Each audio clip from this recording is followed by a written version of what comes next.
നമസ്കാരം. ഇന്ന് ഇവിടെ പ്രതിപാദിക്കാൻ പോകുന്നത് രോഗത്തെക്കുറിച്ച്. ശാരീരികമായിട്ട് പല രോഗങ്ങളും നമ്മൾക്ക് പിടിപെടാറുണ്ട്.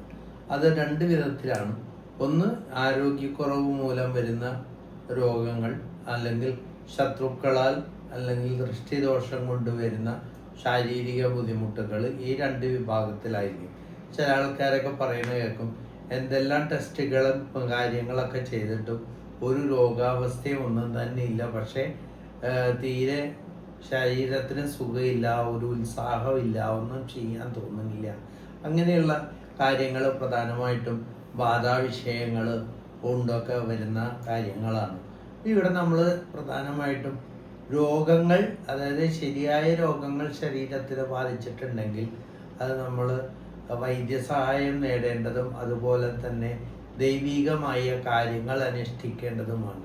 ഇത് പ്രധാനമായിട്ടും നമ്മൾ ചെയ്യാറുള്ളത് മൃത്യുഞ്ജയ ഹോമം, മൃത്യുഞ്ജയ പുഷ്പാഞ്ജലി, അതുപോലെ ധന്വന്തരി ഹോമം, ധന്വന്തരി മന്ത്രാർച്ചന, രോഗശമന മന്ത്രാർച്ചന, ദുരിതഹര മന്ത്രാർച്ചന എന്നീ അർച്ചനകൾ ചെയ്യുന്നതോടൊപ്പം തന്നെ മഹാദേവന് 21 ദിവസം, 11 ദിവസം, 41 ദിവസം നിത്യ അഭിഷേകം കൊടുക്കുന്നതും ജലാഭിഷേകം, കരിക്കഭിഷേകം മുതലായ അഭിഷേകങ്ങൾ കൊടുക്കുന്നതും വിശിഷ്ടമായി 108 കോളത്താൽ അർച്ചന മഹാദേവന് ചെയ്യുന്നതും രോഗശമനത്തിനും, അതുപോലെ ബാധാ ഉപദ്രവങ്ങൾ മൂലമുള്ള രോഗമാണെങ്കിൽ നമ്മൾക്ക് നരസിംഹ മന്ത്രാർച്ചന, അതുപോലെ മഹാദേവനാണെങ്കിൽ അഘോര മന്ത്രാർച്ചന,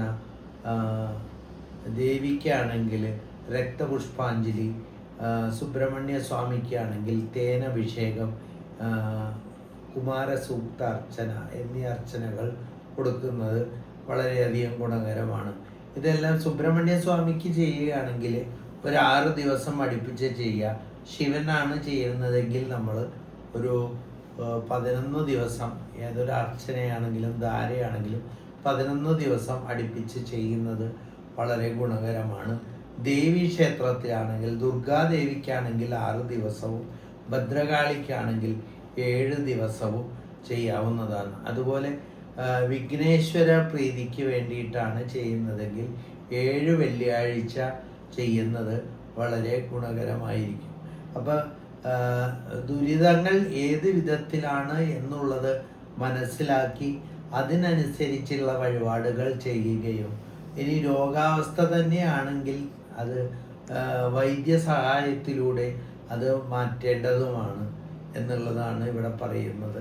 നന്ദി, നമസ്കാരം.